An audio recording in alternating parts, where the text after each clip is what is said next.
Joe Boykin is listening to residents of Charleston County Council's District 8 seat as he's running to become the next council member for that district. I sit down one-on-one with Joe for a special edition of Quintin's Close-Ups.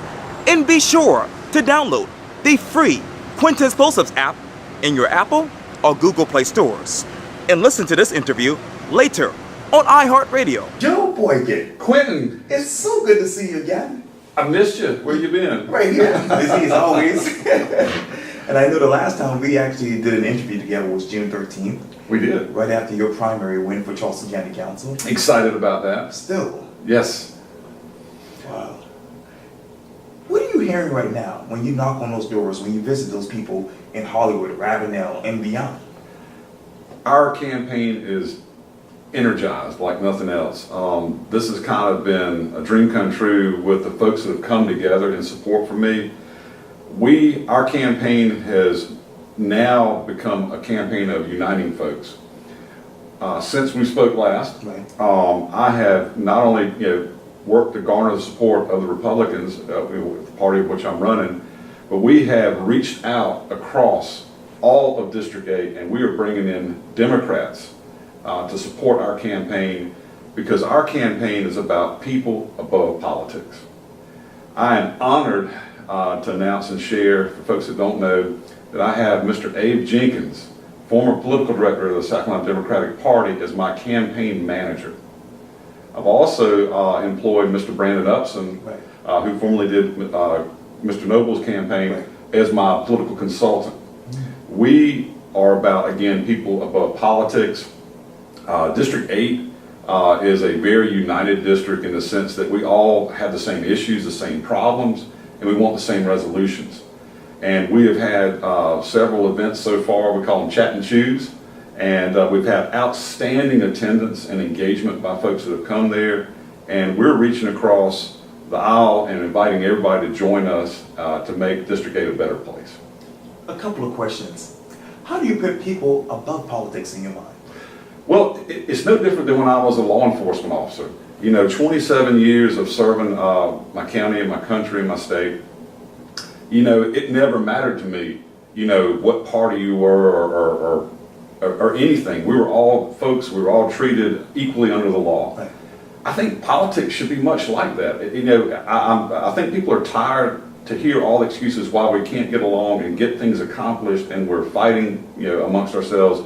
Folks don't want any of that. They want people to come together and get things done. And that's where we are right now. Abe Jenkins said it best at one of our rallies. He said, I'm not supporting a Republican, I'm supporting Joe Boykin, because he believes in me and I believe in him, and together we're going to get a lot accomplished in District 8. We again, like I said, if you get on Facebook and social media, you'll see all the folks coming out in support. I find it kind of ironic. Some of our social media sites that most of all of us go to in District 8 are Johns Island United, right. Johns Island Alliance, right. West Ashley United, Hollywood Ravenel United. Right. That United word is a common theme, and that's what we're about. We're about bringing people together so that we can make District 8 a much better place to live and get things done. You talk about District 8, and I know earlier you mentioned the issues and the problems. What are those issues and problems right now in your mind? Well, we got a lot of them. The main thing is we just haven't gotten anything done over the last 8 years. We've got flooding, we've got traffic congestion, we've got irresponsible or non-smart growth. I mean, we've got subdivisions going up right now. There are nearly 6,400 homes to be built on Johns Island that are already permitted. But we haven't got any roads built. We just finally got a third lane on Maybank Highway coming from James Island across, from the Stone Oak Bridge. But that project's still, being wrapped up. They've got more work to do there. We've only got funding for the northern pitchfork right now. The southern pitchfork is completely up in the air whether it's going to get built or not. The process of widening Main Road and Bohicket Road, right. We may be 2 or 3 years out before we even break ground. We've got to get these projects moving, and they should have been moving 8 years ago. Somebody should have been, cracking the whip and moving this project forward and putting District 8 needs, in the spotlight. How do you get from that third lane to 526 and its extension? 526 for me, as you know, I'm on the record. I support finishing that road. I think it's going to be a critical need. We are the epicenter of growth in Charleston County right now. District 8, Johns Island, West Ashley, and obviously everything south of there. That's not stopping anytime soon. My issue with 526 right now is it needs to be finished. We need to get the state to deliver the money they promised us. $420 million that they signed an agreement, a contract to fund this road. The problem right now is we're not in the ability to push this project forward until that gets resolved. My focus is on taking care of those road projects that are exclusively Charleston County's dominion, and we can move those forward. Governor McMaster has promised he's going to get this deal done. He's going to bring the sides together. I want to hold him accountable. I'm going to hold him to his word. I expect him to get that done. How do you hold Charleston County Council accountable right now? There's a lot of things we can talk about with Charleston County Council. There's a lot of issues there. Number one, why is it taking so long to move these road projects forward? It wasn't, nobody needed a crystal ball to see where the development was coming and that the people were going to move here. We've got nearly 40 or 40 something people a day moving in this area. Look at the subdivisions that are slated to be built. You got Long Savannah coming on down there. You've got high-rise apartments going in. We needed traffic relief yesterday. Charleston County Council should have been at the forefront of all this. The other part of this is the city of Charleston. They're equally involved, obviously, with this area. What I've not seen is a collaboration of those two councils working together in the past as I think they should have. There should have been a lot more going on sooner than later in these road projects. And it's just now starting to kind of come into focus. We've got a Johns Island Growth Management Committee that Mayor Tecklenburg has headed up.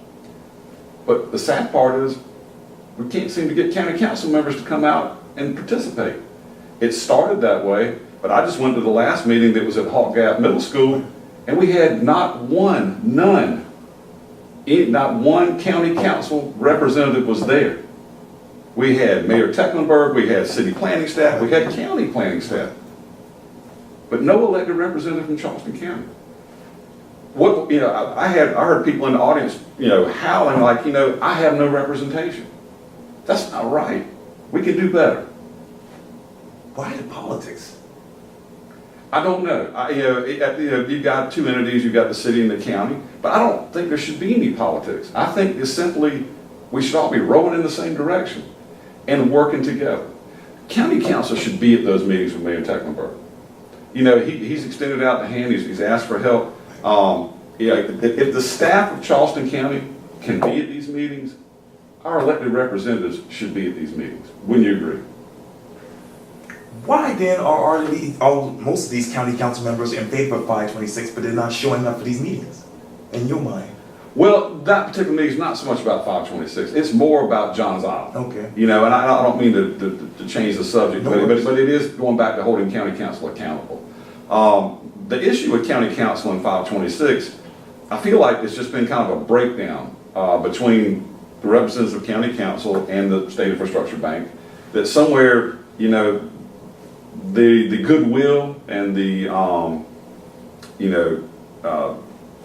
I guess you call it civil discord has collapsed somehow, and it's been more about maybe personality conflicts or things like that rather than getting the people's business done. I'm not privy to all that goes on there, so I don't want to speak a lot about what I don't know. I'm speaking from an outsider, looking in to try to understand this. I hope it gets resolved soon. But again, I go back to, we need to work on these road projects that are exclusively Charleston County's dominion, get those done. The people shouldn't have to wait for 526 to get these other road projects done. And there's no reason to. So we need to move forward. And that's the thing about it is, folks like Abe Jenkins, Ms. Bertha Middleton, we've got a lot of community leaders that are coming forward and support. They simply want somebody that will answer their phone calls, return their emails, show up to meetings, and engage in dialogue where people have concerns, listening to them and taking note and seeing what we can do to fix it. And that's what we don't have in District 8. We don't have that kind of representation, and it needs to change. Where is Anna Johnson? Good question. I don't know. She has monthly meetings on Johns Island. She has them on a Wednesday at 12:30. I've attended one of those meetings. It's a very, very small turnout. Generally, those meetings are someone she's brought from county staff to talk about a particular department or some function of county government. But I don't see her taking questions about traffic and flooding and growth and development. She just doesn't seem to be engaged that way. I don't know why, but that's got to change too. I mean, you can't represent folks if you don't hear their concerns. And that's what's got to change. That's why people are frustrated in District 8. They don't feel like they've got a representative that has their needs above everything else. Where do we go from here next with flooding and traffic and infrastructure for District 8 in your mind? We got to get a plan. You can't do anything unless you got a plan and you set goals. In my job as a federal agent, we didn't do anything. I mean, we're very structured and oriented that way. And so I kind of, I'll tell you something that disturbs me, the things I've seen as an outsider.